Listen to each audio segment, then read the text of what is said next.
Well, now that we checked out Cobalion, let's head into the Pinwheel Forest. And Repel we're off. Actually, I probably should throw another Repel up. I would recommend you do have some Repel. Okay, well, I'll just skip ahead to where we're going because this should be a couple of pointless battles. I didn't actually beat most of these people here. Alright, and we're back. So I just went up above the bridge, and I am heading down into this area. This was blocked off before. My notes say that there is a rare candy hidden here, and I'm willing to bet you need surf for that. Or not. Oh, no, nice thing to surf. Rare candy? Alright. And there is one other item of interest that I had noted down. I don't... No. Walk. Just walk. Just run. There we go. Yeah, the bike is fast, but it's a bit too fast. Over here, I believe, is where it is. Yes. TM22 Solar Beam. If you go get that Sunny Day TM, you can use Solar Beam in one turn. It's a 2-turn charge-up move. Sadly, this isn't the Let's Go Pokemon Eevee, Let's Go Pikachu version of Solar Beam, where it does, I think, 200 base power, so even if you do have the turn of charge-up, it's still a freaking powerful move. But this isn't. This is just 120 base power. It's kind of not good unless you have Sunny Day. And over here, there's a Hyper Potion, stocking us up on items, and there is over here, there's a... Wait. Oh, you can just avoid that patch of grass entirely if you go through this little log. I did not realize that. But there was an old man blocking the pathway to this place, and there was also a grove of boulders right in front of this cave. Let's head onwards. The Rumination Field.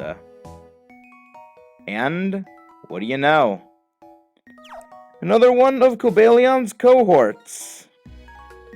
What do you say we save? And yes, I'm actually aware of the horrendous playtime of mine. I have not taken this long to actually get this far, and actually you can just tell by going back in my recordings. I left my DS on. I generally don't turn my DS off when I play. I just close the lid. And I forgot to consider, if you have the X-Transcaviver, or the C-Gear, not X-Transcaviver, the C-Gear on, and you close your DS, it doesn't actually register it as in sleep mode. So it will continue to be on at full power. It's kind of the same way that the Underground was in Generation 4. But I get that. I guess that kind of makes sense with what its cry was, but yes, we have yet another one of these legendary encounters, this time Virizion. Wireless? No. This is an interesting Pokemon. Grass fighting is actually not an unheard of type combination, much like fighting Steel was with Cobalion. However, the other grass fighting type is rather different than what we have here with Virizion. Instead, Virizion is almost the exact opposite of what defensively Cobalion was, exchanging very high physical defense for very high special defense, and very low special defense for very low physical defense. It's not bad, but its starting moves are interesting. It, much like Cobalion, has Justified for the abilities, also level 42. Sacred Sword, Giga Drain, Retaliate, and Helping Hand are its moves. So, it possesses a means of healing itself even when you have damaged it. This is also with the generation where they buffed Giga Drain to make it actually good. There goes Sacred Sword, and sorry, Mogera. Alright. What do I want to use next? See, you have a... Actually, Tyrannosa's probably my best option because you actually resist Bug. Well, you resist Bug. No, you're neutral to Bug. You resist Electric. Let's hit you with an Electro Web. You have very good special... Yeah, we can probably hit you with... There you go, use Sacred Sword. I resist that in a while. That actually did a decent amount of damage. Yeah, its Signal Beam isn't gonna KO you. If... Actually, would it? Yeah, no, it wouldn't. Okay. And let's go for another Dusk Ball. Dusk Ball would actually match you decently well, so let's see if we can actually catch you. No. See how much Giga Drain does to me. That's a decent bit of damage. I don't think that Electro Ball... I think Electro Ball may actually have KO'd you from that range. But I just want to hit with an Electro. Because Electro Web, I know is at least, like, it's safe damage. It... Screw you. Darunia, you go. You're in charge. Hang a little more. You're a little more there. Hang in, Darunia. Alright. Let's just go for the thing.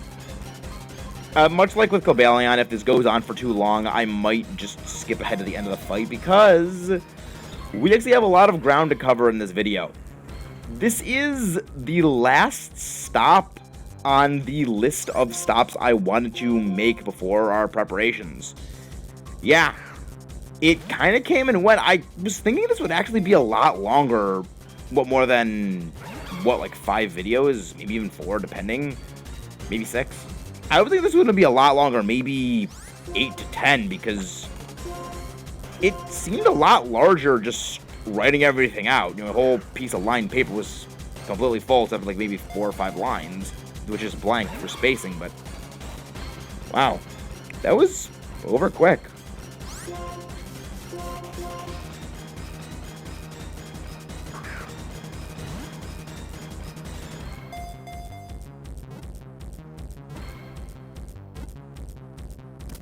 And right when I stop talking, Virizion actually stays caught, of course.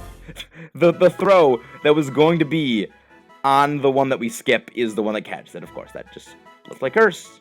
Let's play Curse rears its ugly head. Its head sprouts horns as sharp as blades. Using whirlwind-like movements, it confounds and swiftly cuts opponents. Interesting. The Grassland Pokemon. Interesting. You know... I didn't actually mention this before when we were fighting Cobalion, who had a, I believe it's a cravat is what that, sort of like scarf-looking thing it has on, the little tuft of fur. Virizion, however, wears boots. Yeah, it wears boots. I don't know, I just kind of like it.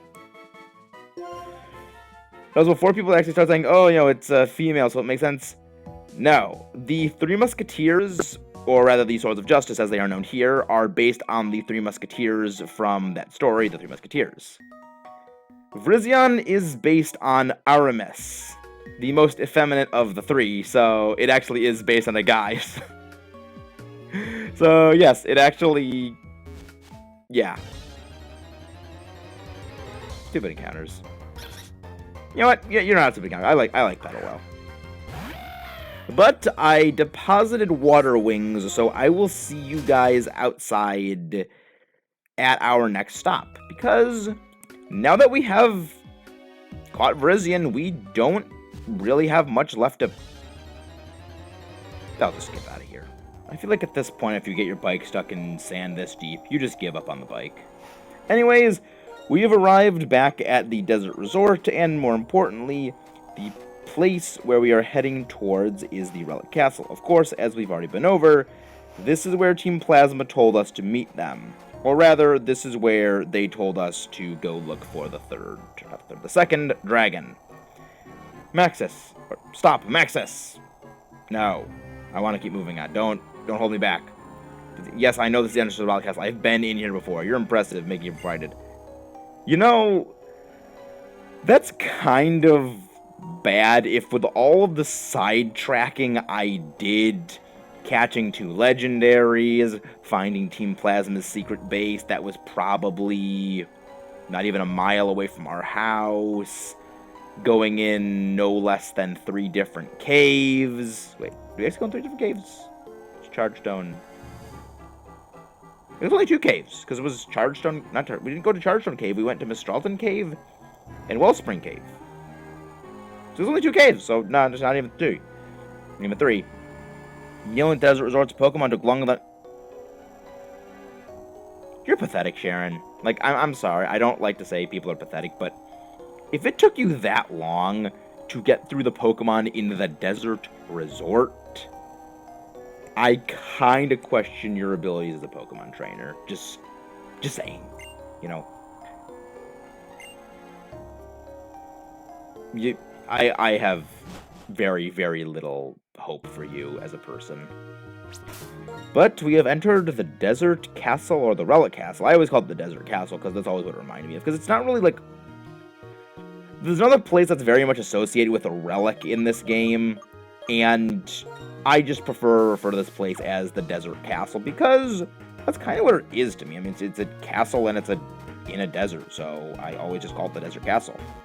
But we can now finally progress onwards and downwards. There, the sand's cleared away, so now you can proceed. Well, let us proceed into the depths. I was going to say, are you Avatar Roku? But you're not, you're Ryoku. Getsus told us that once again, we should test how much power you have. We will see if you can defeat Team Plasma. You know, you look like a really cool mid-boss type of person, but you're not a mid-boss at all. You're just here to waste our time. I've heard about you. I heard you work Pokemon hard. I mean, trainers and Pokemon are supposed to work together, and through friendship and happiness, we become stronger. After all, that's how I managed to beat you guys about 27 different times.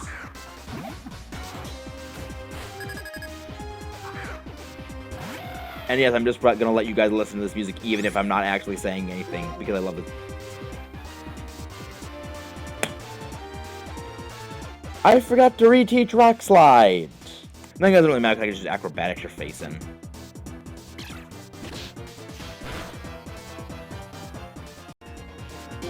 Stop. Hammer time. There we go. Alright, now let's go teach Rock Slide back to Swoop. Swoop actually did learn a new move on level 40, which is kind of funny. He learned Endeavor, or as I used to call it, Endevator.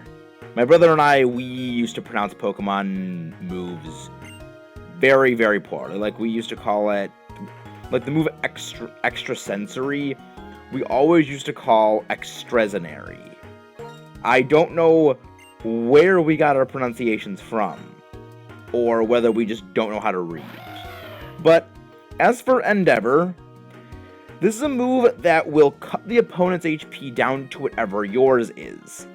This is an interesting move, because when Archeops or Arcan is very low on HP, their attack goes to crap because of Defeatist. This is pretty much the way of you still being able to do damage even while your attack stat is awful, so you can do a lot of damage if possible. However, I don't really like this move because whenever I generally have an Archeops get hit by anything that's not a resisted move or, you know, maybe a neutral non-stab hit, it pretty much just goes down anyway. So I never really found this move to be too helpful, but maybe if you have a high defense IV, high special defense IV, high HP IV one that's maybe a defense boosting nature, you might find use for that move, I guess. But I also noticed that Darunia can learn Rock Slide, which, of course, considering his name, I think would be a crime not to give him that move. I don't think we'll really be using Hammer Arm again. I like the move, and I can always reteach it, but I feel like Brick Break is just strong enough for what we need, and I kind of would just like Rock Slide there in case we come to some Flying-type Pokemon. But Grass Knot brings me to something I was going to mention about Darunia when my plan for him was Zen Mode. This is one of the, I think, 4 moves I would have taught Darmanitan Zen Mode, with 2 of those other moves being Fire. Yeah, it's interesting, especially on Zen Mode Darmanitan, who does have a very, very high special attack stat. It would have been great, but I don't know, you're not really encountering a lot of heavy Pokemon here in Unova, so I don't really think it would have been too helpful. And also there's an item over there that we can't get yet. But we go down the drain. And over here there's an item ball. This is a max potion. Okay, good enough. There are going to be some hidden items throughout the Relic Castle, so I will have my dowsing beacon on just to highlight whatever they are, but some of them will also be inaccessible because we are not going through this in every possible way you can. There's another entrance to where some hidden items are, but it's not the required route. So I'm not going to be going over until we leave the Relic Castle. In the last battle, Darunia was trying to learn Taunt. I decided no, because I'm not a huge fan of the move. Mostly because all Taunt's effect does is prevent the opponent from using any status moves, so you can only use damaging moves. On someone like me, who pretty much just goes all out offense anyway, the move doesn't work for me. Both in the sense of using it on me does absolutely nothing, because I don't use setup anyway, and it also doesn't work for me because I don't use setup when it comes to moves. So why would I stop you from using a setup move when to stop you requires me to use a setup move? I don't know, I'm weird like that, but let's go for another Acrobatics Blitz. I love just the fact Acrobatics damage is such... it's absurd. I love it. Just... ouch, I don't like pain. Yeah, you shouldn't have faced Swoop. You know why? Because I was gonna say me Swoop, no see nothing, but we got DM Shadow Ball. That is an amazing move. But I don't really think anything on my team can actually learn it. This is also before Shadow Ball and Dark-type moves and Ghost-type moves in general were more effective than they are against Steel-type, so nowadays, I would say you probably should teach Shadow Ball to something if you can, because it is a way of dealing with Steel-type Pokemon, even if it's just neutral damage, because Steel-types generally don't have the greatest special defense. But in a game like this, where Steel does still resist those two typings, it's probably better to use whatever your neutral stab is. Of course, we head down into the catacombs. I'm willing to bet that you are required path guy number 1, because there's an item ball over there, and you're also guarding a thing. I feel like that can be applied to almost everything in the world. And Max Revive, that's helpful, but I don't really think I'm going to need it. Okay, so what's over here? Okay, so yes, this is the required pathway. I will come back here. I'm going to come back here and investigate the entirety of the Relic Castle later, because there are a lot of items in here, as we saw from that Max Revive, and of course the TM Shadow Ball.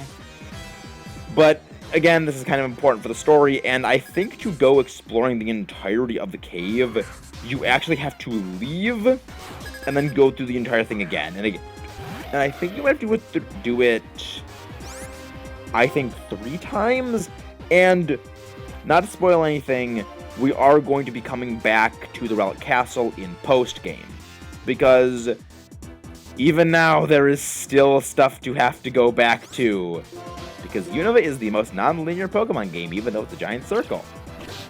That is something that, the use of the word linear in a game, I never understood why people don't understand how it actually is used. People seem to say that, oh, it's linear if it's just you walk in a straight line, even if there's stuff branching out all over the place for you to do. Because that's kind of what Unova is. Unova is, of course, just a giant circle, but there's all sorts of different caves and routes spread throughout the entire region you can go to that are completely optional and just offshoots that you never need to go to for anything in the story, but if you go there just by your own volition, you can get some pretty great stuff, of course, as we have seen in the last 5 or 6 videos. And I hear people all the time saying Unova is the most linear Pokemon game because you're just walking in a circle.